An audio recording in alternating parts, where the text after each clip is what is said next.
Good evening to all. और आज की जो क्लास है इलास्टिसिटी में, शायद जहां तक मुझे ध्यान है हम क्या वहां थे क्या, प्रेशर चेंज करने से डेंसिटी ऑफ लिक्विड पे क्या फर्क पड़ेगा? इफेक्ट ऑफ कंप्रेशन वाला हाँ, ये बोल रहे हैं कि इफेक्ट ऑफ कंप्रेशन वाला टॉपिक था on the density of liquid. जब हम फ्लूइड मैकेनिक्स वाले चैप्टर में चलेंगे, इससे अगला मैकेनिकल प्रॉपर्टीज ऑफ फ्लूइड्स, उसमें कहीं भी हम कंप्रेसिव लिक्विड नहीं मानेंगे। वहां आइडियल लिक्विड होगा जिसको हम कैसा मानेंगे, इनकंप्रेसिबल। तो यहाँ पे हमें देखना होगा कि अगर कंप्रेसिबल लिक्विड हो, नॉर्मली लिक्विड हो जाते हैं कंप्रेस, वैसे गैसें ज्यादा कंप्रेस होती हैं, तो उस पर डेंसिटी का क्या इफेक्ट होता है। इसी पे बेस्ड एक क्वेश्चन आपके सीपीपी में था जो बचा हुआ था उस दिन, और एक मैंने एचसीवी का बोला होगा, पता नहीं 14 था कि कौन सा सवाल था, इसी पे बेस्ड करने का। तो वहां से हम अपनी क्लास को आगे बढ़ाते हैं। हेडिंग आपने लिखी होगी, effect of compression on the density of a liquid. तो ये जो इफेक्ट होता है, रो डैश नई डेंसिटी इज इक्वल टू रो पुरानी density into 1 plus 1/v times change in pressure. पहली बात ये तो होता है फॉर्मूला जो हम याद रखते हैं for compressible liquid. Compressible liquid के लिए ये फॉर्मूला होता है जो हम याद रखते हैं। उस दिन आपको सीपीपी में सवाल दिया था ऐसा, एक था ना यार, कौन सा था, एक सेकंड में देखता हूं। एक ही तो क्वेश्चन बचा था हमारा जो डिस्कस नहीं हुआ था। अभी तो है ही नहीं मेरे पास वो सीपीपी। उसमें ये बताओ, उसमें देख के बताओ कौन सा क्वेश्चन था उसमें। अच्छा, आपके पास अगर हो, मेरे पास अभी है नहीं वो पेज, तो जस्ट ये फॉर्मूला उसमें अप्लाई करके देखो क्या हो रहा है क्या वो क्वेश्चन। ये फॉर्मूला अप्लाई करके देखिए। शायद मुझे जहां तक याद है मैंने उसमें कंप्रेसिबिलिटी दी थी, है ना? हाँ, तो हम पढ़ चुके थे कि बल्क मॉडुलस क्या होता है, कंप्रेसिबिलिटी का रेसिप्रोकल, यानी कि 1/v को आप k लिख सकते हैं। 1/v आपका क्या हो जाएगा। अभी बाई चांस वो असाइनमेंट है नहीं मेरे पास, ये तो मैं देख लेता हूं। क्या आप पहली बात इस फॉर्मूले से वो ट्राई कर लेंगे, ठीक है। अब दूसरी बात, ये फॉर्मूला आया कैसे। अगर आपके पास किसी के पास सवाल हो तो आप करना है ट्राई, क्लास के बाद करना। अब देखो ये जो फॉर्मूला आया, ये फॉर्मूला कैसे आया, ये इफेक्ट ऑफ कंप्रेसिबिलिटी। पहली बात तो ये कि ये क्या बता रहा है हमें, अगर आप लिक्विड का प्रेशर बढ़ाओगे तो डेंसिटी बढ़ेगी कि कम होगी? बढ़ेगी। इससे मत देखो, फॉर्मूले से नहीं, वैसे प्रेशर बढ़ाओगे तो मॉलिक्यूल्स पास पास आएंगे, पास पास आएंगे तो डेंसिटी क्या होगी, बढ़ेगी, ठीक है। अब इस फॉर्मूले से देखो, अब आप इस फॉर्मूले से देखिए कि अगर आप प्रेशर बढ़ा रहे हैं तो डीपी पॉजिटिव, अगर आप प्रेशर बढ़ा रहे हैं तो डीपी पॉजिटिव, डीपी पॉजिटिव तो ये फैक्टर पॉजिटिव, और 1 प्लस सम पॉजिटिव वैल्यू तो एक से बड़े फैक्टर से मल्टीप्लाई हो रहा है। यानी कि इसी में मैं अगर आगे लिखूं तो ये फॉर्मूला हमें ये देता है कि इफ डीपी इज पॉजिटिव, अगर डीपी पॉजिटिव है तो ये जो रो डैश है this is greater than rho. DP positive होने का मतलब है कि अगर आपने प्रेशर बढ़ाया तो डेंसिटी इंक्रीज होगी, बढ़ेगी। ये हमें पता लग रहा है यहां से।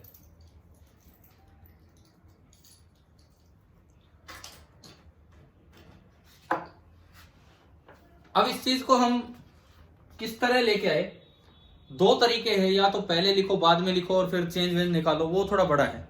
एक और आसान तरीका जो हम एरर में यूज करते थे, डेंसिटी मास और वॉल्यूम में क्या रिलेशन होता है, density is equal to mass upon volume. सबसे पहले यहां से शुरुआत कीजिए, मैं आपसे करवाता हूं। रो बराबर m/v,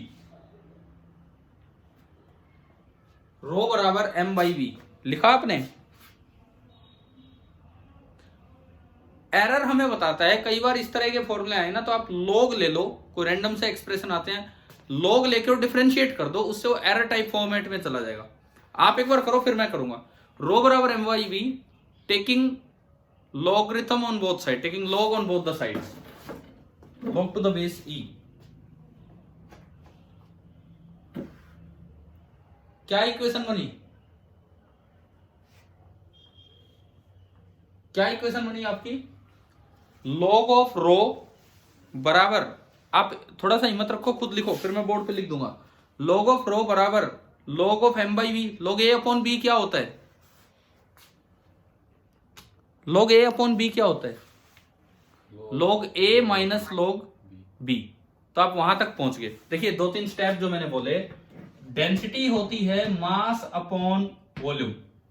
आपने दोनों साइड नेचुरल लॉग लिया, मतलब log to the base E लिया, log rho that is equal to, और ये बनेगा log M minus log of V। अगर कंप्रेसिबल लिक्विड है तो प्रेशर बढ़ाने पे, अगर कंप्रेसिबल लिक्विड है तो प्रेशर बढ़ाने पे वॉल्यूम भी चेंज होगा और डेंसिटी भी चेंज होगी, लेकिन मास में कोई फर्क नहीं आएगा। मास तो जो है वो है। इसका मतलब अगर मैं प्रेशर को चेंज करूं ऑन वेरिंग P, अगर आप P को वेरी करते हैं on varying P, both V and rho change, ये दोनों वैल्यू चेंज होगी, लेकिन जो M है M वो क्या रहेगा, कांस्टेंट। रो भी चेंज हो रहा है, V भी चेंज हो रहा है, M कांस्टेंट हो रहा है। अब ये जो इक्वेशन है, ये आप इसको दोनों साइड डिफरेंशिएट कर दो किसी भी वेरिएबल के रेस्पेक्ट में, रो के रेस्पेक्ट में या V के, मान लो V के रेस्पेक्ट में। इस इक्वेशन को दोनों साइड डिफरेंशिएट करो log आने के बाद, विद रेस्पेक्ट टू V आप डिफरेंशिएट कीजिए दोनों साइड। तो क्या बनेगा, देखो log रो का differentiation with respect to V, log of rho to the base E बराबर M कांस्टेंट है तो log M भी कांस्टेंट है, उसका डिफरेंशिएशन 0 हो गया, minus d by dv of log of V to the base E। हाँ भाई बताओ ये स्टेप आया क्या समझ? ठीक है।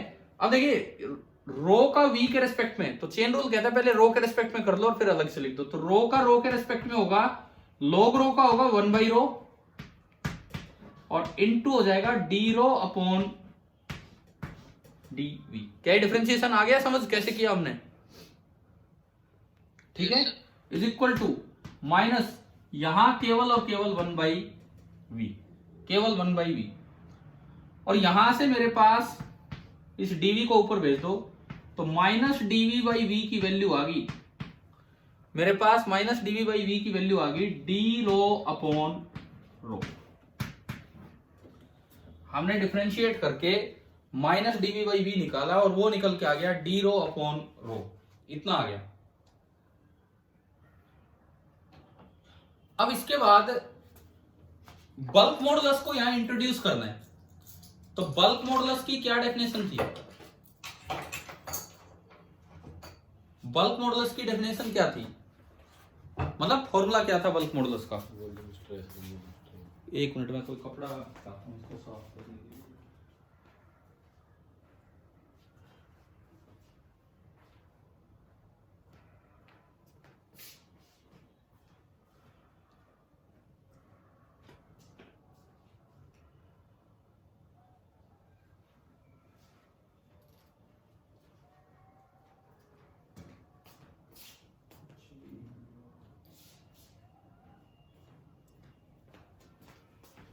कुछ मिला ही नहीं, इससे करते हैं साफ।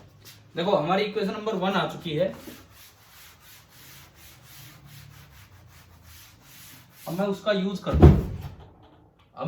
करता हूं, बल्क मॉडुलस का। बल्क मॉडुलस की डेफिनेशन जो थी वो था volumetric stress upon volumetric strain. Volumetric stress क्या था? प्रेशर के बराबर, एंड वॉल्यूमेट्रिक स्ट्रेन आपको याद होगा माइनस dv बाई वी था कि नहीं, बताओ?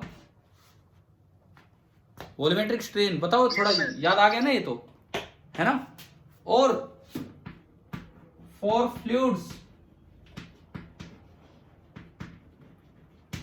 मोस्टली B को ऐसे डिफाइन किया जाता है, प्रेशर की बजाय लेते हैं चेंज इन प्रेशर। एक दिन एक सीपीपी में एक क्वेश्चन आया था, शायद आईआईटी का था 2005 का, तो उस आखिरी सवाल में मैंने कहा था, बताया था ये कि प्रेशर की बजाय चेंज इन प्रेशर ज्यादा इस्तेमाल किया जाता है बल्क मॉडुलस को डिफाइन करने में। हाँ कि ना बताओ, ये पॉइंट आया था उस दिन? Yes sir. है ना? तो मोस्टली बी को लिखते हैं dp upon minus dv by V. तो यहां से माइनस dv बाई वी कितना आ गया? minus dv by v, it is coming out to be 1 by b into dp. Equation number second.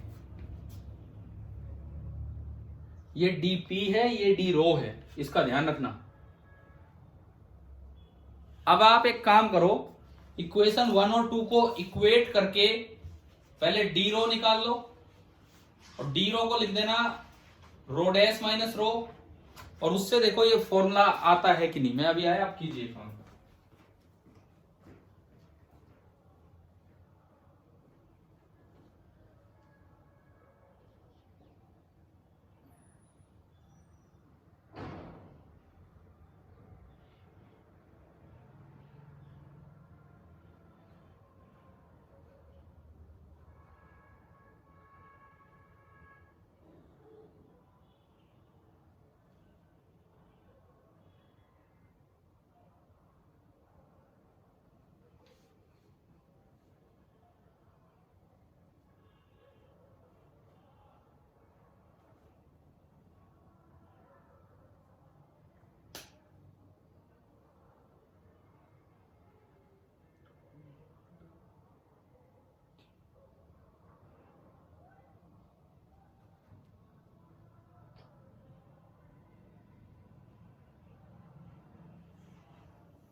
आ गया क्या फॉर्मूला, बताइए।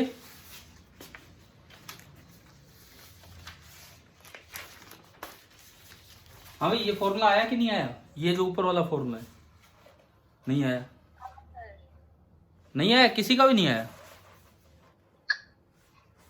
देखो, आपने इन दोनों को इक्वेट किया फ्रॉम इक्वेशन 1 एंड 2। क्या इक्वेशन बनी बताओ? यहां से तो आया d rho upon rho is equal to, वहां से क्या आ रहा है? 1 by b into change in pressure. Clear? D rho का क्या मतलब है? Change in density. यानी कि इसको मैं लिख सकता हूं rho dash minus rho divided by rho. ये है आपका डी रो। मैंने यही तो बोला था कि इसको लिखो, this is equal to 1 by b into d p. Rho से अलग अलग डिवाइड कर लो, rho dash by rho minus 1 बचा। अब भी नहीं आ रहा क्या? करो तो आ जाएगा। अब तो 2 स्टेप।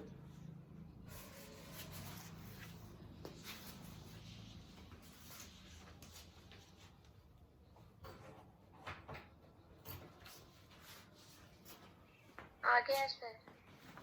हाँ, तो यही करना था, है ना। आप इस रो से अलग अलग डिवाइड करोगे तो rho dash by rho minus 1, और माइनस 1 उधर जाके plus 1, row dash by rho ये आ गया, तो रो ऊपर मल्टीप्लाई कर दो तो रो डैश आपका ये निकल के आया।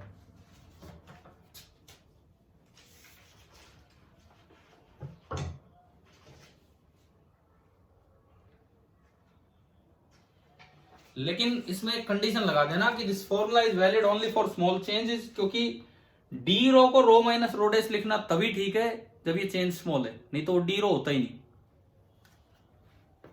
क्या ये समझ आ गया आपको? डी रो को, इस चीज को डी रो आप तभी बोल पाएंगे जब चेंज बहुत ही छोटा हो। तो ये जो फॉर्मूला है, जहां भी आपने पहले लिखा या बाद में लिखा, उसके साथ मेंशन कर लेना कि valid for small changes in pressure. Valid for small changes in pressure.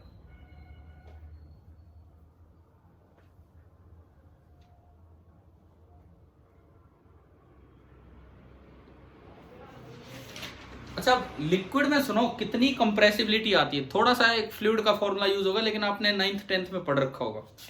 Liquid की टॉप सरफेस है, लिक्विड की टॉप सरफेस है, वो वहां केवल एटमॉस्फेरिक प्रेशर होता है। क्या आपको याद है कि अगर आप h हाइट नीचे चले जाएं तो प्रेशर कितना बढ़ता है?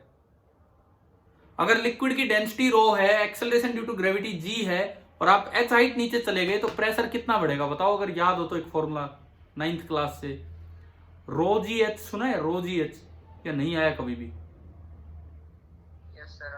थोड़ा सा याद आ रहा है क्या? क्योंकि हमारे तो ये फॉर्मूला अगले चैप्टर में आना है, परंतु क्या है ये, अब मैं टॉपिक ही आगे भी ले सकता हूं, पर फ्लूइड में अपने अलग ही काम होंगे, तो वहां हम कंप्रेसिबिलिटी पे कहां जाएंगे, तो इसीलिए बस उस फॉर्मूले का ही यूज कर लेते हैं। एक लिक्विड है, उसकी डेंसिटी कितनी चेंज हुई नीचे, ऊपर जो लिक्विड था वहां डेंसिटी रो थी, नीचे एच नीचे रो डैश मान लिया हमने।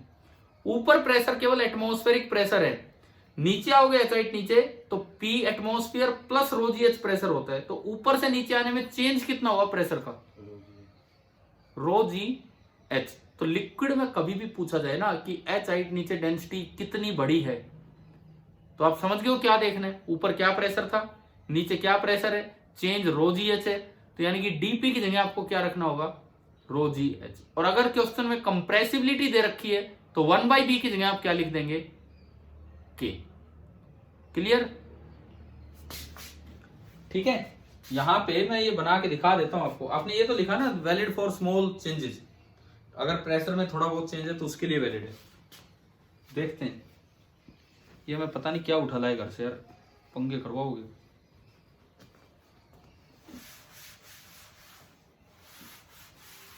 तकिए की खोली लग रही है तो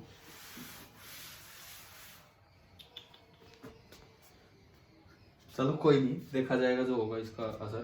देखते हैं अभी, ये मेरे लग लग के जड़नी है बाद में, और कुछ नहीं है। इधर सुनो, अब हम अगर लिक्विड में दिखाएं,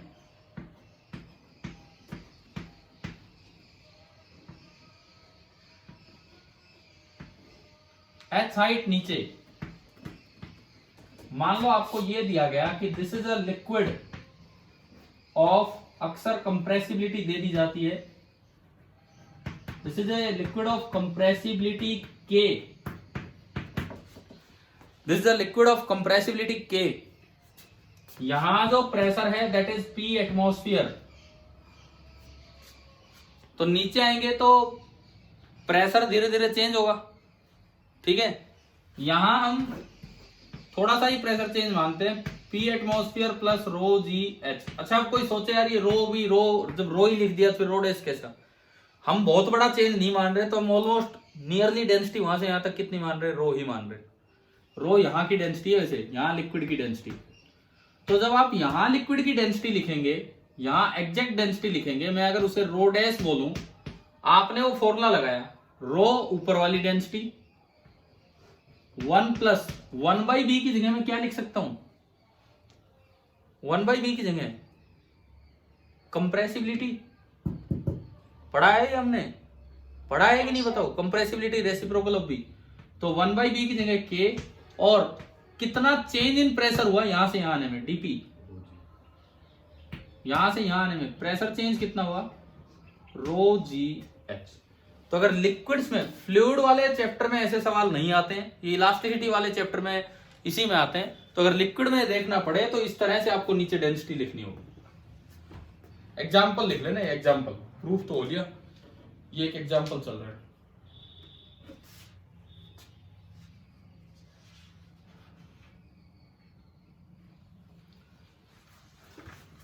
अब मैं अगर इस पे बेस्ड सीपीपी नंबर 52 का क्वेश्चन नंबर 5 लूं, ये आपके पास तो नहीं है खैर ऐसे तो, लेकिन मैंने भेजा तो वही है। ये है 5वां सवाल, ये वाला क्वेश्चन। इसमें लिखता है कि for compressible liquids, compressible liquids के लिए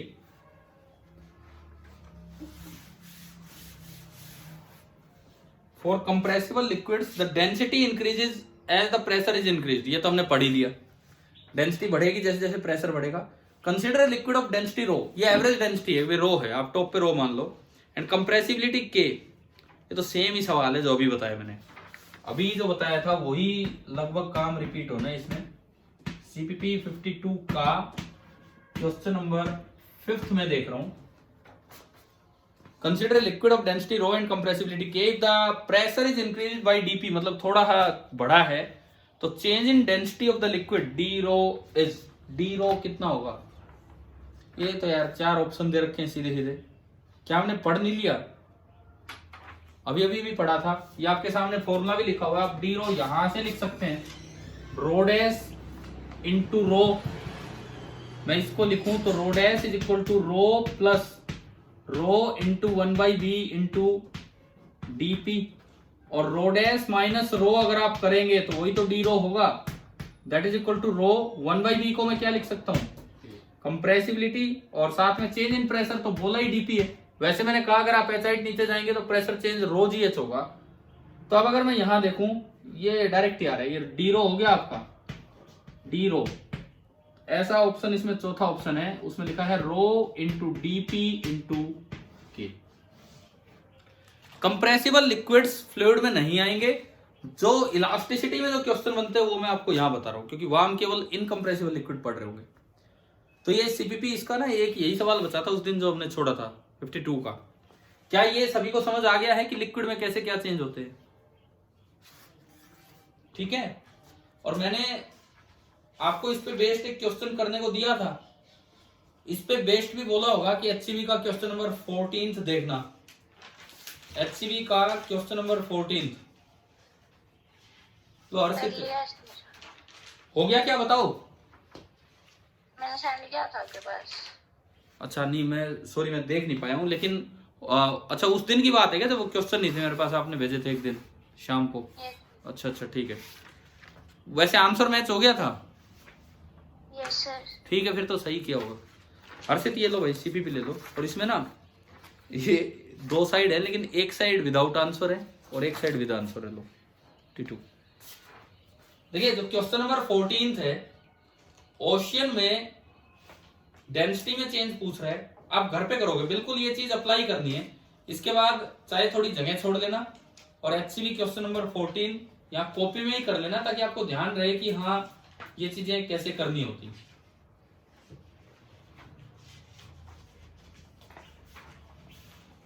अब मैं एक और चीज पे आता हूं, अगर चेंज इन प्रेशर ज्यादा हो तो क्या होगा? ये फॉर्मूला तो कैसे बना आपने, डी रो को क्या लिख दिया, रो डैश माइनस रो। लेकिन डी रो को रो डैश माइनस रो तभी लिख पाएंगे जब असल में ही थोड़ा सा चेंज हो। चेंज ज्यादा हो तो क्या होगा? तो इसी में नेक्स्ट हेडिंग ये डाल लो कि effect on density of liquid for large change in pressure.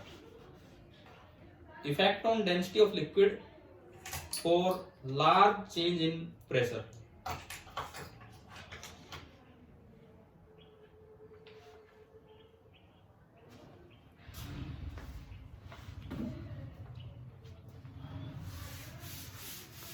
देखो फॉर्मूला ही मैं आपको समझाऊं पहले तो, कि अगर वहां पे आ जाता है कि लार्ज चेंज आपको लेना है तो फॉर्मूला क्या बनेगा।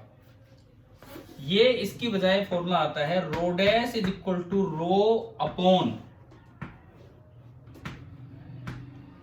1 माइनस 1/b इंटू dp। पहले तो फॉर्मूला लिख लो, rho into 1 minus 1/b into dp।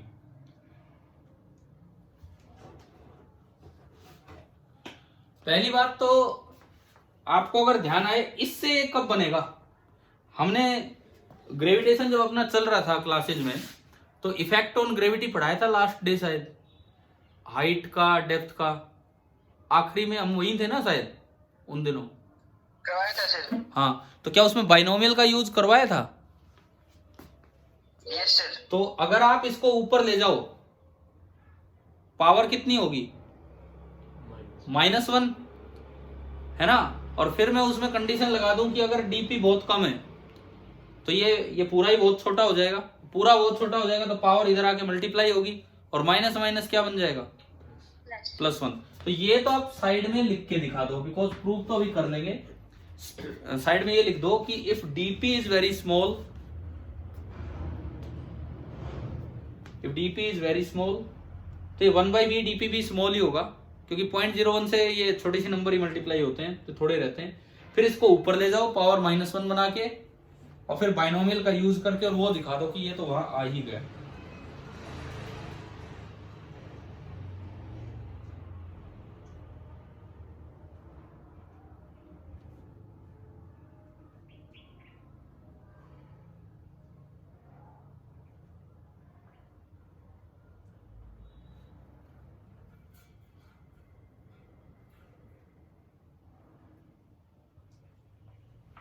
हो गया? Yes sir. ठीक है, अब देखते हैं कि ये जो लार्ज वाला केस होगा इसमें क्या करें हम, कैसे ये वाला फॉर्मूला आएगा, इस पे चलते हैं हम।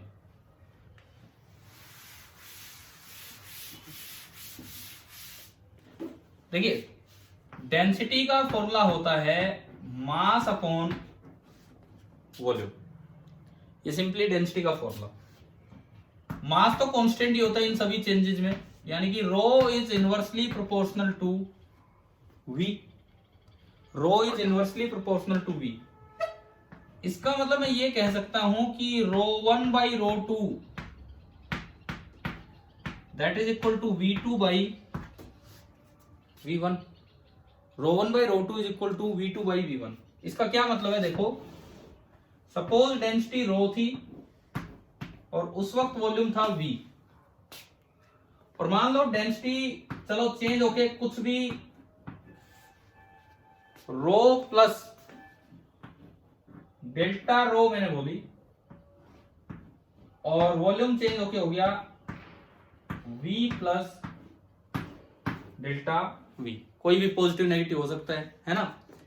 इसमें पुट करो दोनों वैल्यूज, वहां से ये रो वन है, ये V1 है, वो रो टू है, ये V2 है, दोनों वैल्यूज आप वहां से पुट कीजिए।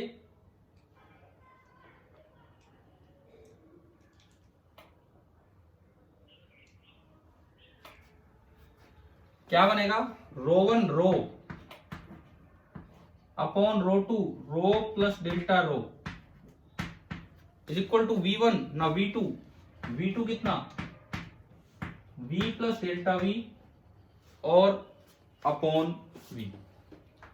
ये आपकी इक्वेशन बनी यहां से।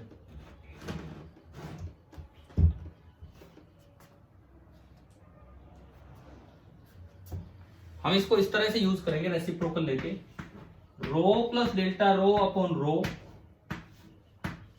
Is equal to V upon V plus delta V, equation number 1। अब बल्क मॉडुलस लिखो कि इन चेंजेस के लिए बल्क मॉडुलस कैसे डिफाइन होगा।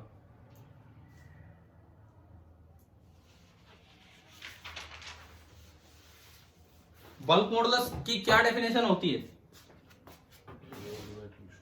Bulk modulus is equal to volumetric stress, यानी कि डेल्टा P, लिक्विड और फ्लूइड के केस में वॉल्यूमेट्रिक स्ट्रेस हम चेंज इन प्रेशर लिखेंगे, upon volumetric strain minus delta V upon V। आगे यहां से ना माइनस डेल्टा V निकालेंगे हम, तो minus delta V upon V बराबर आ गया डेल्टा P अपॉन V, और यहां से माइनस डेल्टा V निकल के आया डेल्टा P अपॉन V और into V, delta P upon V ना अपॉन V इंटू V आ गया। इसको इक्वेशन 1 में पुट कीजिए, पुट इन इक्वेशन नंबर 1। इस डेल्टा V को आप इक्वेशन नंबर 1 में पुट करें। ये अगर नोट हो गया हो तो मैं थोड़ी जगह बनाऊं, इसमें कर दिया नोट, अगर नहीं किया है तो कीजिए। चलो कोई नहीं, थोड़ा और साइड में चलते हैं, उधर चलते हैं। देखो आपने माइनस डेल्टा V है, तो डेल्टा V कितना हो जाएगा, माइनस उधर चला जाए, डेल्टा V हो गया माइनस का डेल्टा P। ठीक है, ये वैल्यू उठा के ना उसमें रखी हमने, तो ये जो वैल्यू बनेगी ये बनेगी rho plus delta rho divided by rho is equal to V upon V plus delta V, और डेल्टा V कितना है, minus of delta P by V, minus of delta P by V into V। दिख रहा है ना ये सभी को, ठीक है। V कॉमन आके कैंसिल हो रहा है उधर से, यस सर। V कैंसिल हो गया, ये बचा, मैं अलग अलग डिवाइड करूं तो 1 plus delta row by rho, 1 plus delta row by rho, या फिर इसको छोड़ो, ऐसे ही छोड़ो, रो प्लस डेल्टा रो क्या बन गया, नई डेंसिटी बन गई कि नहीं, भाई रो पुरानी डेंसिटी थी, रो प्लस डेल्टा रो को क्या मैं रो डैश लिख सकता हूं, नई डेंसिटी। तो ये मैंने बोल दिया delta rho, rho plus delta rho, rho dash upon rho पुरानी डेंसिटी बराबर v कट गया और ये बचा 1 minus 1/b into delta p। और अगर आप रो को ऊपर ले जाएं तो रो डैश आ रहा है रो अपॉन 1 माइनस 1/b और इंटू डेल्टा p। क्या यही फॉर्मूला लिखा था क्या आपने लार्ज चेंज के लिए?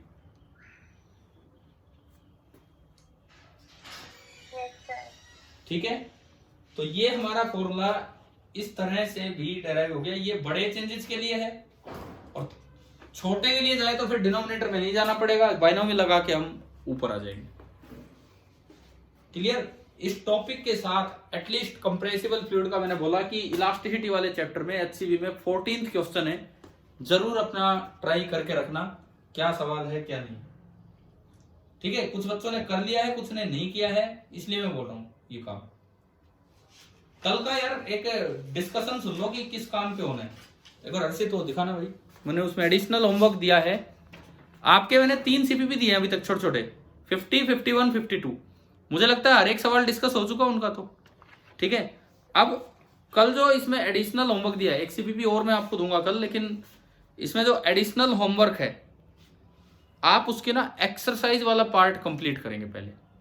एक्सरसाइज का मतलब है 1 से 15। समझ में आ गया? कल पहले डिस्कशन होगा। ये 2 घंटे क्लास का यही मतलब है यार कि हम आज तो नहीं है 2 घंटे, लेकिन नॉर्मली हम 2 घंटे लगाएंगे। तो पहले कल डिस्कशन होगा और 1 से लेके 15 क्या हर एक बच्चे को याद रह जाएगा कि नहीं, ये बताओ। ठीक है, कल करके रखना है ये वाला काम। लो अभी इसमें हम थोड़ा और पढ़ेंगे, आगे बढ़ते हैं। अब देखो ये जो टॉपिक था जो अभी हमने किया कि प्रेशर चेंज करने से डेंसिटी चेंज होना, वैसे तो टॉपिक फ्लूइड का है, हमने सॉलिड में पढ़ लिया। कारण वही है कि फ्लूइड में हम केवल इनकम्प्रेसिबल फ्लूइड पढ़ते हैं। तो अगला जो टॉपिक है वो है तो थर्मल प्रॉपर्टीज ऑफ मैटर का, मींस जहां हम थोड़ा थर्मो की बात करने लग जाएंगे। लेकिन फिर भी वही बात है, एक फॉर्मूला ही यूज होना आगे का, जो किसी ने 9th में भी पढ़ रखा हो तो पढ़ रखा हो नहीं तो वहां क्या होता है, वहां दोबारा से इन इलास्टिसिटी वाले कॉन्सेप्ट्स पे जाया नहीं जाता है। तो नेक्स्ट हेडिंग आप डालिए थर्मल स्ट्रेस एंड स्ट्रेन। अगला topic thermal stress and strain.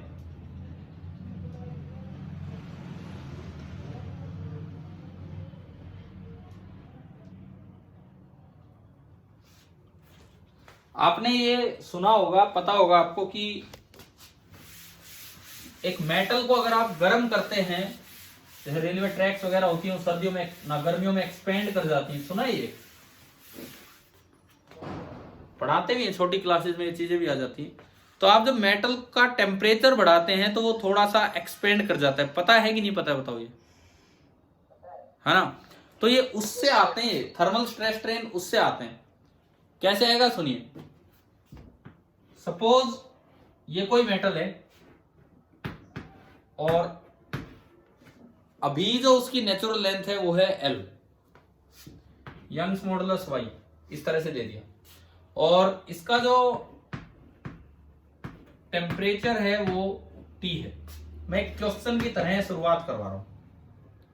ठीक है, ये एक मेटल है। Now the temperature is increased to T plus delta T.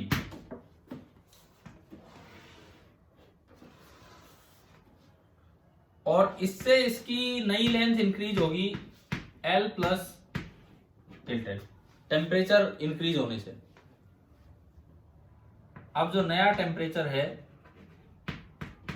That is T plus delta T, और ये बोला है this is free to expand. इसको छोड़ा हुआ है हमने भाई, तो वो एक्सपेंड हो आराम से, तभी तो एक्सपेंड होगी। फाइंड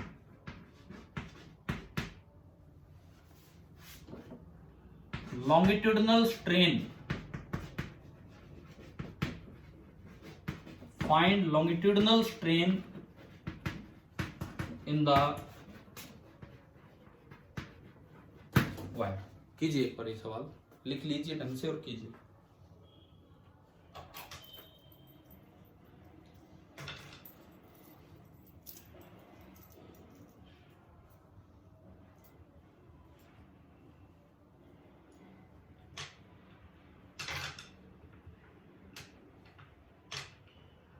जीरो से। लो मैं ऑप्शन देता हूं आपको, आपने जवाब दिया, मैं एक ऑप्शंस दे रहा हूं आपको कि क्या क्या ऑप्शन। पहला ऑप्शन तो ये बोल रहे हैं 0, वही मैं दे रहा हूं। दूसरा option delta L by L, और तीसरा option minus delta L by L. बस 3 ऑप्शन आपको दिए।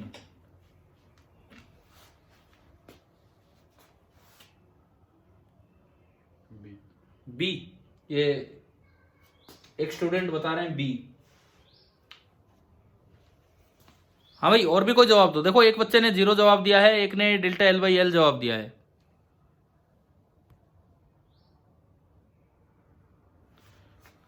कोई और स्टूडेंट देगा जवाब?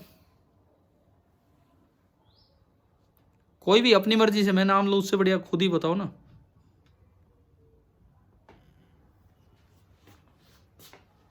देखो हर्षित ने जवाब दिया है डेल्टा एल बाई एल, और हर्ष ने जवाब दिया है 0। क्या किसी को लगता है सी आएगा? पहले तो ये बताओ, क्या किसी को लग रहा है कि सी आ सकता है minus delta L by L? बोलो यार बोलो, क्या किसी को लग रहा है कि सी आ सकता है? बिल्कुल नहीं आ सकता, क्योंकि वो तो नेगेटिव हो जाएगा। डेल्टा एल तो पॉजिटिव है ना, बड़ी है, तो वो तो नेगेटिव हो गया। स्ट्रेन तो नेगेटिव डिफाइन करते ही नहीं है। बचे केवल ये 2 ऑप्शन। आपने हर्ष 0 क्यों जवाब दिया, बताएंगे? सर ये क्वेश्चन आपने पहले भी दिया था कि टेम्परेचर इंक्रीज करने से स्ट्रेन बताइए। अच्छा, मैं स्टार्टिंग में शायद जब स्ट्रेन पे गए थे हम, हो सकता है। हाँ सही जवाब है 0। अगर हम पहले बता चुके हैं ये चीज तो बिल्कुल सही जवाब आपका। कारण ये है कि आपने इसको खींच के बढ़ाया है या इसकी नेचुरल लेंथ ही बढ़ गई है? खुद बढ़ी है ना अपने आप, ये नेचुरल लेंथ बढ़ी है। तो इस वक्त इसकी नेचुरल लेंथ है एल प्लस डेल्टा एल, और लेंथ भी एल प्लस डेल्टा एल। तो एक्सटेंशन कितना है इस समय? 0। स्ट्रेन तो ये होगा नेचुरल लेंथ से कितना अलग, तो ये तो स्ट्रेन हुआ 0। तो फिर इस बात का मतलब क्या है, जो हमने टॉपिक का नाम डाला थर्मल स्ट्रेस एंड स्ट्रेन, अगर आप इसको नहीं बढ़ने देते, मान लो आपने इसी को 2 दीवारों के बीच में फंसा रखा होता, टेम्परेचर बढ़ाने से उसकी लेंथ तो बढ़नी चाहिए, लेकिन आपने बढ़ने नहीं दिया, तो क्या उसमें कुछ कंप्रेशन आ गया कि नहीं, बताओ? है ना, वहां पे जो स्ट्रेस आएगा, कंप्रेसिव स्ट्रेस, लॉन्गिट्यूडिनल स्ट्रेस, वो होता है थर्मल स्ट्रेस एंड स्ट्रेन। तो चलिए हम स्टार्ट करते हैं। ये तो आपने क्वेश्चन की तरह किया, अब यही काम हम स्टार्ट कर रहे हैं। क्या है, लिखो, एक लाइन लिखो इसके बाद। इसका आंसर तो कर लेना, 0 है।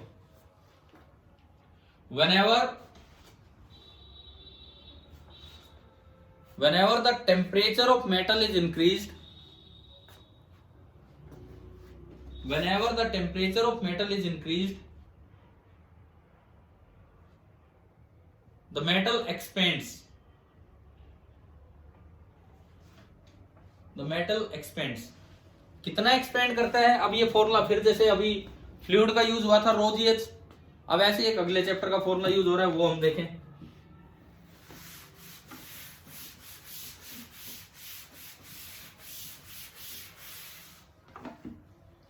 मान लो ये लेंथ L है, टेम्परेचर T है, और एक टर्म डिफाइन होती है जो हम आगे आने वाले चैप्टर्स में पढ़ेंगे, प्रॉपर्टीज ऑफ बल्क मैटर में ही, कोफिशिएंट ऑफ लीनियर एक्सपेंशन।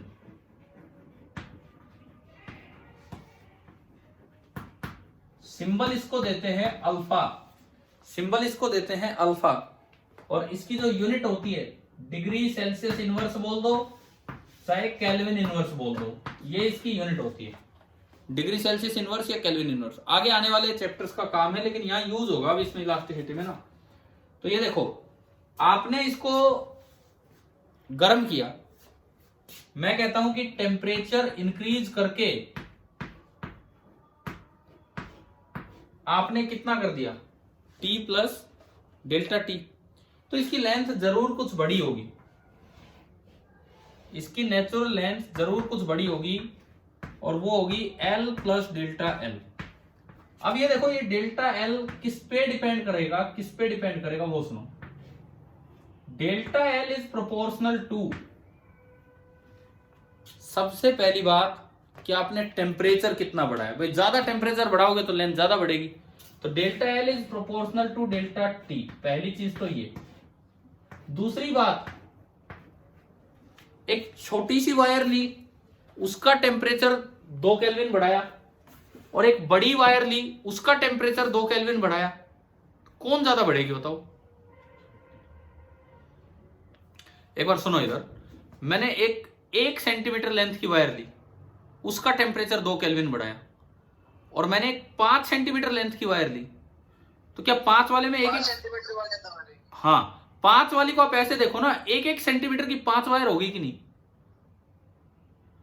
वही तापमान एक पार्ट का तो बढ़ा नहीं है, टेम्परेचर 2 केल्विन बढ़ा है तो पूरी वायर का बढ़ा है, यानी कि पहली 1 सेंटीमीटर वायर की लेंथ भी उतनी बढ़ेगी जितनी उस एक की बढ़ी है, अगली 1 सेंटीमीटर लेंथ की वायर की भी लेंथ उतनी बढ़ेगी जितनी उस अकेली एक की बढ़ी। तो किस में ज्यादा बढ़ा है? 5 में, और 5 गुना ज्यादा बढ़ जाएगा, 5 गुना। समझ में आ गया? यानी कि this is directly proportional to initial length. क्या ये दोनों बातें क्लियर हैं? जब यहां से इनको इकट्ठा किया जाता है तो डेल्टा एल, भाई प्रोपोर्शनलिटी साइन जब हटाना हो तो क्या आएगा? एक इक्वल टू आएगा और साथ में कांस्टेंट। अब उस कांस्टेंट को बोला जाता है अल्फा। अब यार ये अल्फा और प्रोपोर्शनल में फर्क रखना अपना। ऊपर तो ये क्या चल रहा है? ऊपर तो ये प्रोपोर्शनल चल रहा है और यहां ये सिंबल बन गया जिसको हमने बोला है alpha. Alpha into L into delta T. ये एक फॉर्मूला होता है कि एक्सपेंशन कितना होगा। पहली बात तो जो आपने लाइन लिखी थी उसके साथ ये करके दिखा दो।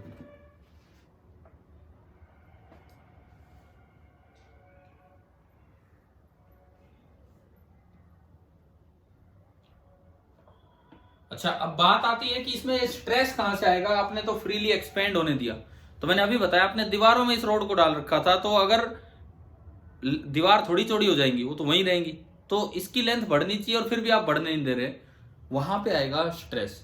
लेंथ बढ़नी थी और बढ़ने नहीं दे रहे, तो ये कौन सा लॉन्गिट्यूडिनल स्ट्रेस है? कंप्रेसिव की टेंसाइल? बोलो, इन्होंने तो जवाब दे दिया कंप्रेसिव, ठीक है ना। और मान लो वो दीवारों में फंसी हुई है दोनों साइड वो रोड, और ठंड आ गई, टेम्परेचर कम हुआ तो लेंथ तो कम होगी, लेकिन दीवारें कम नहीं होने दे रही हैं। दीवारें उसको खींच के रखेंगी, कम नहीं हो, तो वो कौन सा स्ट्रेस आएगा उसमें? टेंसाइल। समझ गए हो ना? दीवारें उसको खींच के रखेंगी, वो कम नहीं हो पाएगा। तो फिलहाल हम तो टेम्परेचर बढ़ा रहे हैं अभी, तो इसके बाद आप लिखिए कि अगर आप इस चीज को रोक दे, if the rod is allowed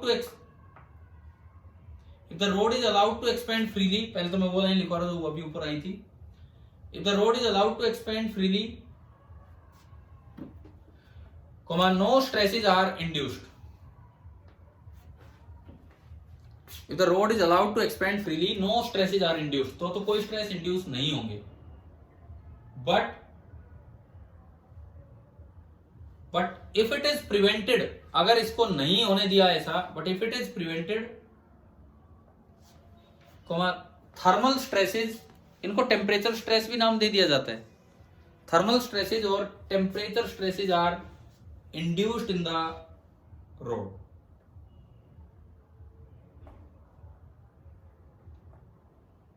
Are induced in the road.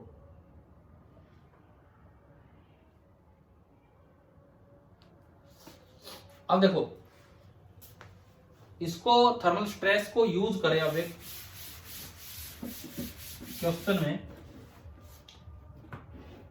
ये दो दीवारें हैं, दोनों दीवारों के बीच की जो लेंथ है वो है L, ठीक है? दिख रहा है ना? ये ज्यादा ऊपर तो नहीं लिख दिया ना, नजर आ ही रहा है। देखो मैंने क्या किया, मैंने इसके बीच में एक रोड फिट कर दी, फिक्स है वो।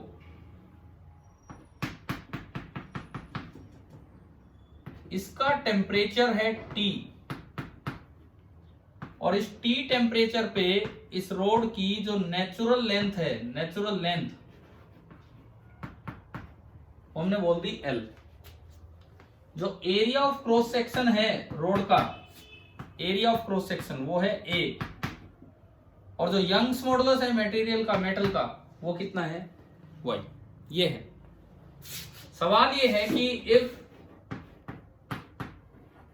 Temperature is increase to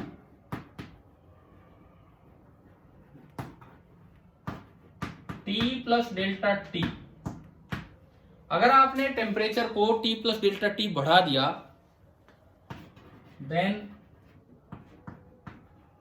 find the force between the wall and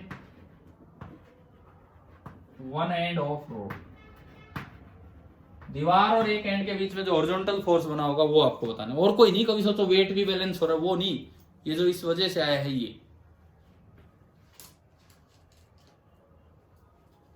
आप लिख लो, सवाल तो लिख लो, फिर उसके बाद मैं करवाता हूं इसको किस तरह से होगा।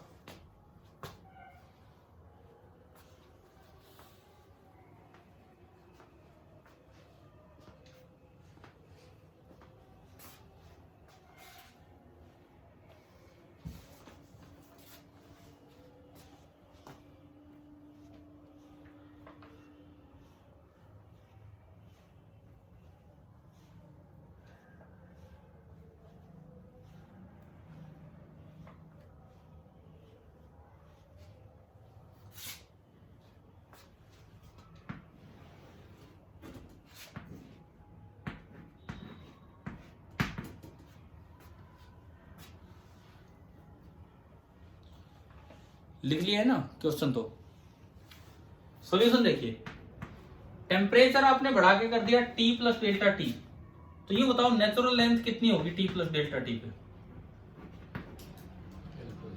हाँ, इस नए टेम्परेचर पे जो नेचुरल लेंथ है वो L प्लस डेल्टा L होगी। क्लियर ये चीज? वो डेल्टा L क्या है वो? हाँ, और इसका ना वो लिख लो, temperature coefficient, linear expansion coefficient alpha है। इस रोड का लीनियर एक्सपेंशन कोफिशिएंट अल्फा है। y इसका Young modulus, coefficient of linear expansion alpha, और टेम्परेचर इस वक्त था T जब नेचुरल लेंथ थी L। तो हाँ जी बोलिए सर, इसकी लेंथ कैसे बढ़ी? बढ़ी नहीं, ये तो बढ़ी नहीं पा रही लेंथ तो आपने दबा दी, बढ़ी नहीं पाएगी। इसका मतलब उसमें दबाव आ गया, पहले कोई दबाव नहीं था, पहले वो अपनी नेचुरल लेंथ में थी। अब नए टेम्परेचर पे जो इसकी नेचुरल लेंथ थी वो तो कुछ और होनी चाहिए थी, लेकिन आपने तो उसे बढ़ने ही नहीं दिया। वो बढ़ना चाह रही थी लेकिन बढ़ने नहीं दिया, मतलब इसमें कुछ ना कुछ आपने कंप्रेसिव स्ट्रेन डाल दिया। ये है, ऐसा नहीं होगा कि पहले बढ़ेगी और फिर कम होगी। लेकिन हम ये देख रहे हैं कि अगर T टेम्परेचर पे नेचुरल लेंथ L है, तो T plus delta T temperature पे नेचुरल लेंथ क्या होती अगर ये फ्री होता तो एक्सपेंड होने के लिए, है ना? समझ आया क्या है? यस। ठीक है, तो T plus delta T temperature पे जो नेचुरल लेंथ है वो ये होती। लेकिन अभी लेंथ है कितनी?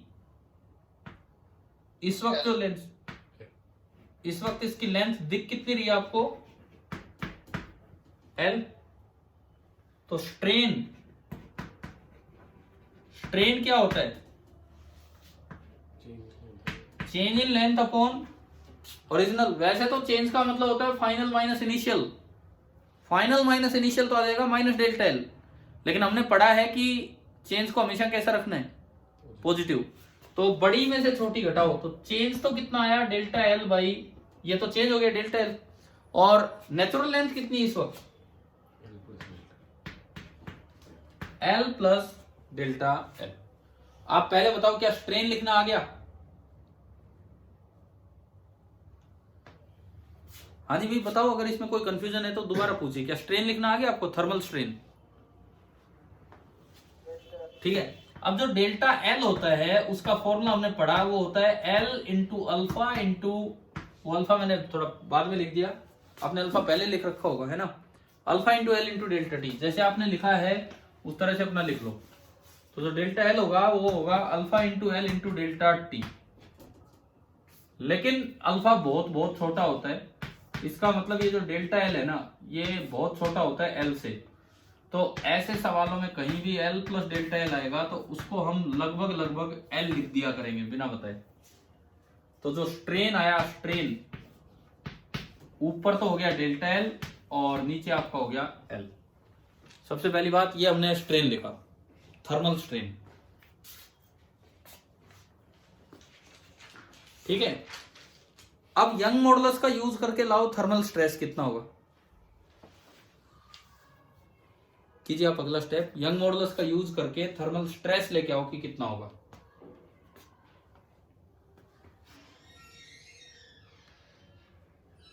वाई अपन डेल्टा।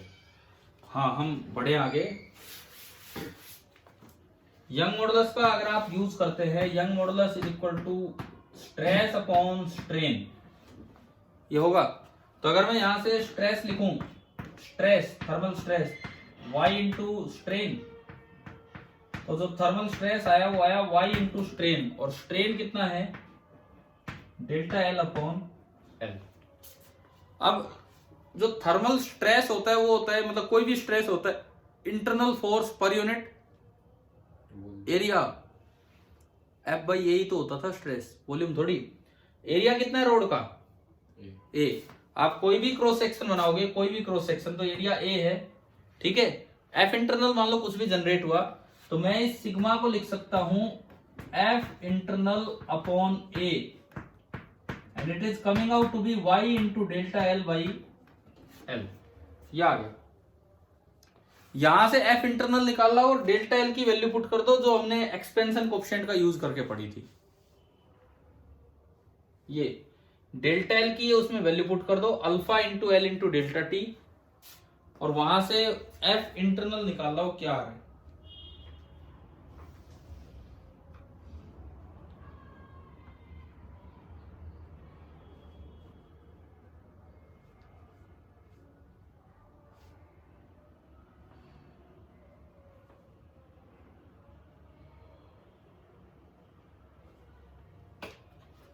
कितना आया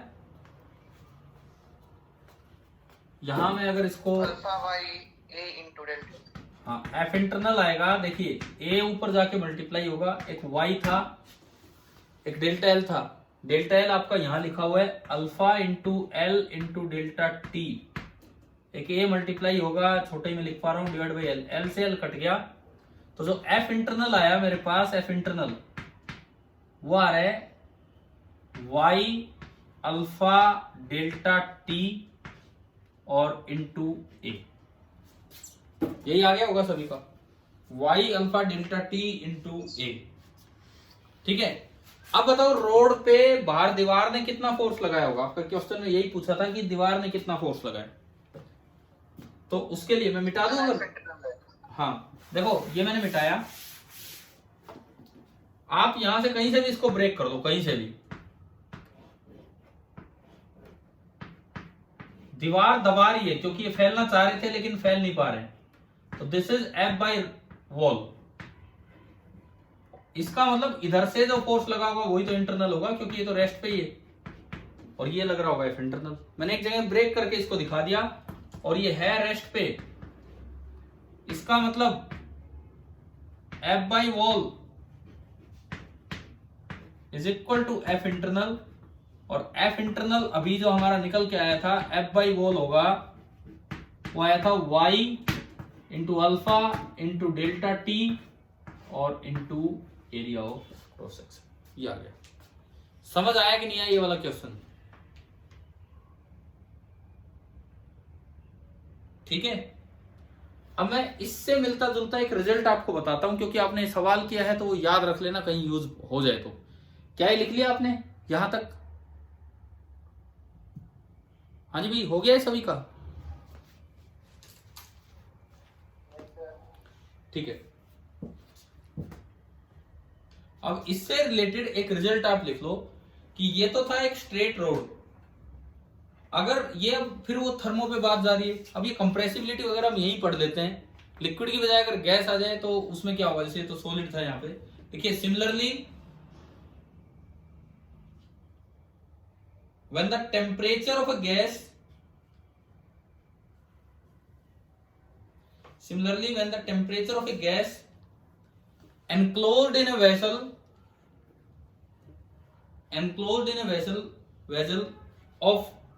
of a rigid material is changed. देखो मैं आगे लाइन अभी पूरी करता हूं, इधर सुनिए। क्या ये दीवारें रिजिड होती हैं कि नहीं? यहां रिजिड दीवारों के बीच में आपने सॉलिड रोड फंसाई है। अब मैं क्या कह रहा हूं, एक रिजिड कंटेनर लेके उसके अंदर कोई गैस भर दी, अभी वो अपने नेचुरल वॉल्यूम में है, आप उसको गर्म करोगे तो वो एक्सपेंड होना चाहेगी कि नहीं बताओ? गैस को गर्म करेंगे वो एक्सपेंड होना चाहेगी कि नहीं, है ना? लेकिन कंटेनर रिजिड है तो क्या वो एक्सपेंड होने देगा? नहीं होने देगा। तो बिल्कुल ऐसे ही वहां भी थर्मल स्ट्रेस आएंगे। तो ये बात मैं वहां लिखवा रहा हूं और फॉर्मूला भी यहीं से कंपेयर करके दे रहा हूं। When the temperature of gas enclosed in a vessel of any rigid material is changed, then the thermal stresses are produced. When the thermal stresses are produced, which are given by देखो वहां पे क्या क्या होता है। अब सुनो, आपने पढ़ा है ना, प्रेशर में जो चेंज होगा वही थर्मल स्ट्रेस होता है। लिक्विड या फ्लूइड में, मतलब गैसेज में प्रेशर में जो चेंज होगा वही होगा। तो गैस के प्रेशर में कुछ चेंज हो जाएगा, डेल्टा पी, और वो फॉर्मूला यहां से बनेगा वाई की जगह वहां आ जाता है बल्क मॉडुलस। अल्फा की जगह आ जाता है क्यूबिक एक्सपेंशन, वॉल्यूम एक्सपेंशन। ये तो लीनियर एक्सपेंशन का कोएफिशिएंट अल्फा होता है, एरियल का बीटा बोला जाता है, और वॉल्यूम एक्सपेंशन का क्या बोला जाता है? गामा। ये भी थर्मल मैटर प्रॉपर्टीज वाले चैप्टर में आएगा। और इनटू डेल्टा टी, और ए नहीं आएगा। ए क्यों नहीं आएगा बताओ? ए क्यों नहीं आएगा? क्योंकि ये तो फोर्स का फॉर्मूला है, और हम क्या लिख रहे हैं यहाँ पे? प्रेशर। और प्रेशर क्या होता है? Force per unit area. तो मैं तो एक कंपैरिजन दे रहा हूं। एक ऐसा ही क्वेश्चन अगर कभी इस तरह से आ जाए कि एक कंटेनर है, रिजिड कंटेनर,